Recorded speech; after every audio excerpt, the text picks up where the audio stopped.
السلام عليكم ورحمة الله وبركاته. معكم الأستاذ أمين عبد الحسيب الضريب.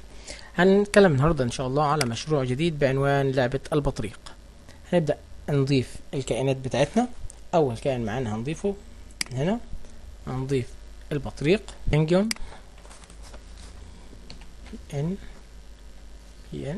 نختار البطريق ده، وبعدين هنضيف كمان كائن اللي هو وليكن السمكة الفيش. هنضيف الكائن وهنضيف الخلفية المناسبة من هنا، وهاخد الخلفية ديت كويسة، شكلها كويس بالنسبة لي. طبعا ممكن انت تحدد خلفية زي ما انت عاوز. هاخد كمان كائن هقول لك ليه دلوقتي. هناخد اللاين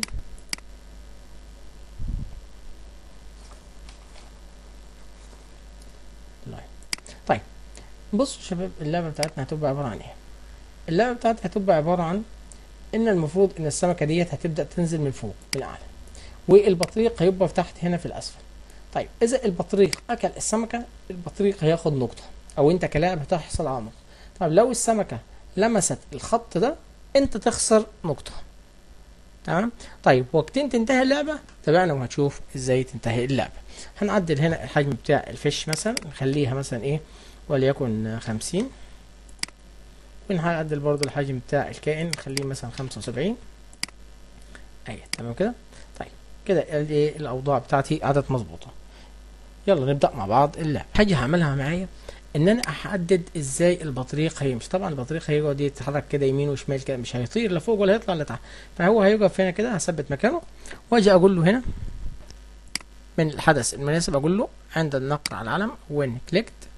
اول حاجه وانا بحب دايما اعمل الحركه ديت ان انا اثبت الاحداثيات بتاعي. اقول له ان انت اول ما تيجي تبدا كل مره ابدا من المكان الفلاني. طيب هاجي اقول له ابدا من هنا، واجي طبعا انا هبدا اتحرك بيه يمين وشمال اكتر من مره، وبستخدم الكنترول هختار الامر فور ايفر. طيب انا عندي احتمالين وعاوز احركه من اتجاهين، اما ان انا احركه جهه اليمين او احركه جهه اليسار. فهنا هنيجي نقول له اف وافتح السنسنج واقول له كي. لو انا ضغطت على الايه الرايت واقول له هنا اعمل دبليكيت او مضاعفه، واقول له هنا. طب ولو انا ضغطت على الازرار او الاتجاه الشمال الليفت، تمام. طيب ايه اللي يحصل؟ طبعا هنا المحور ده المحور السيني، وبالتالي اللي هو محور الاكس، وبالتالي هاجي هنا من الموشن او الحركه او امر الحركه واقول له غير قيمه الاكس، شينج اكس بمقدار. طبعا القيمه انت حر فيها، تختار القيمه اللي انت عاوزها. هاجي هنا في اليمين دايما بيكون قيمه موجبه، اما في الشمال بتكون القيمه سالبه بالماينس. اقول له سالب 10. تمام. يبقى كده انا لو جيت اضغط على اول ما اضغط على العلم ابدا مشروعي، لما اجي اضغط اهوت يمين وشمال اهو بيتحرك ايه الكائن بتاعي. طيب اجي اضغط تاني ابدا يقف من المنتصف بالظبط، مفيش اي مشكله. طيب انت قلت لي ان السمكه ديت هتبدا تنزل من فوق، وقلت لي برضو ان في نقاط معايا، صح؟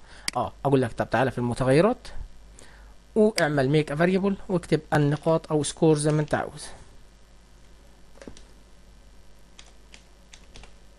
واعمل اوكي وابدا حطها في المكان اللي انت عاوزه. ممكن تضغط على دبل كليك كده خليها قيمه واحده بس، ممكن تضغط عليها كده كليك يمين وتختار نورمال، ممكن تخليها تنسحب كده، ممكن انت تضغط عليها كده عادي وتخليها القيمه العاديه زي ما انت عاوز. طيب يلا نكمل الكود. جميله كمان في البينجوين او البطريق بتاعي، انا لما جيت ابص على المظاهر بتاعته لقيت له مظهرين كده كويسين. طبعا هنا مديني جنب وانا مش محتاج الجنبين دولي، فهحذف المظهرين دولي مش عاوزهم.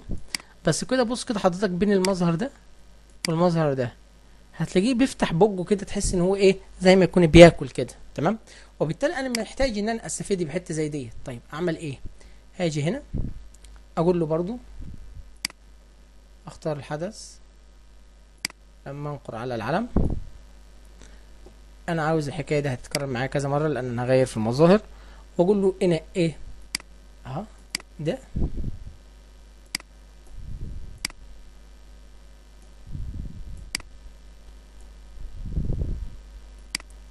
اقول له واحده كمان.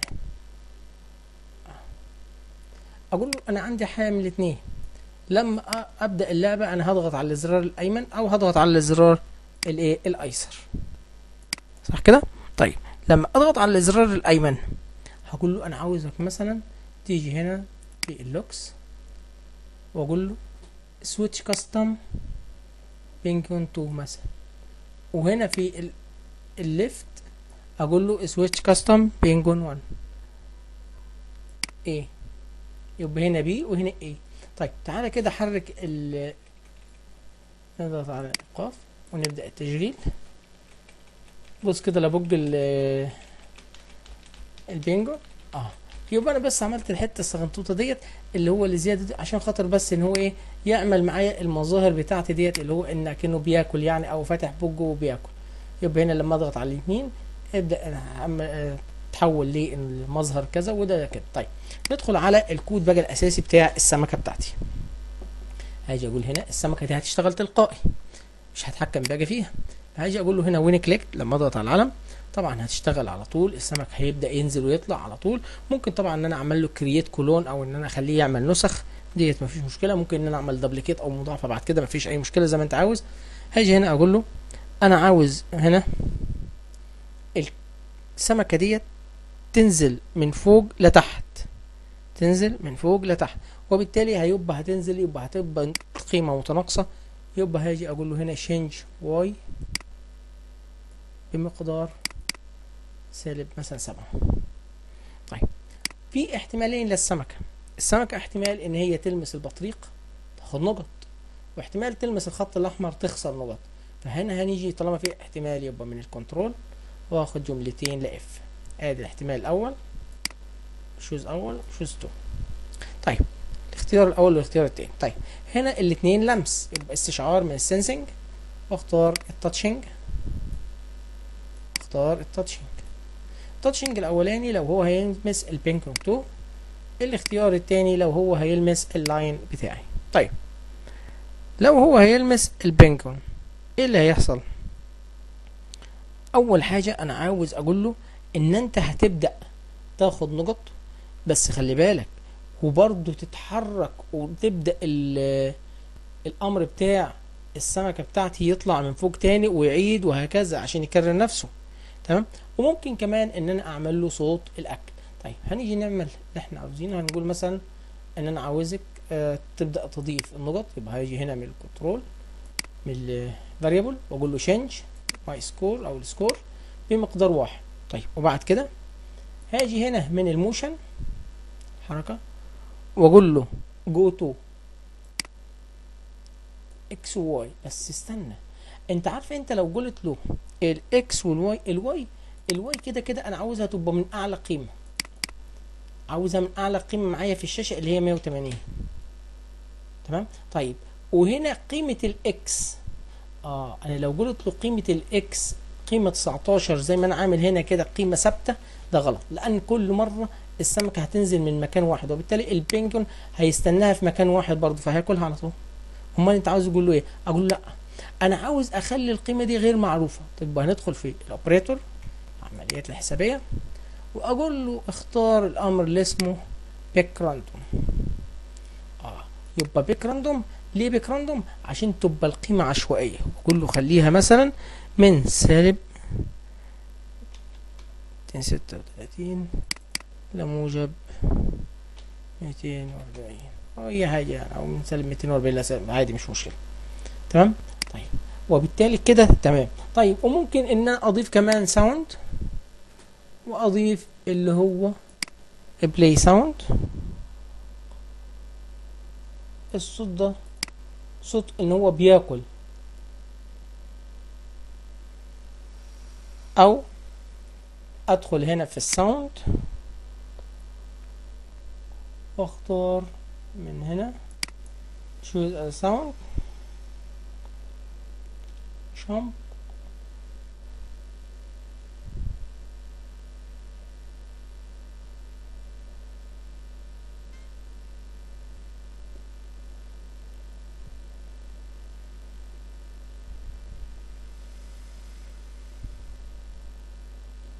هاخد الصوت ده وافتح هنا القائمة واختار مش عاوز صوت البحر اختار شامب. طيب كده انا عملت تمام كده. ممكن ناخد هنا نقطة نقطتين زي ما انت عاوز. طب فوق هنا ايه اللي هيحصل لو هو لمس هنا؟ انا اقول ديت لو لمس البنجون. طيب لو لمس اللاين، لو لمس الخط برضو هي نفس الحكاية. هناخد ده دبليكيت نحطه هنا، وهنيجي نقول له هنا ديت سالب 1 او ممكن يتكتر زي ما انت عاوز تغير القيمة. وهنا ديت ممكن تسيبها ماشي، بس نغير الايه الصوت، نخليه صوت البحر يعني وجع كأنها وقعت تحت على الارض. تمام. طبعا يفضل دايما ان انا اجي في الخلفية وبعمل صوت ثابت للخلفية،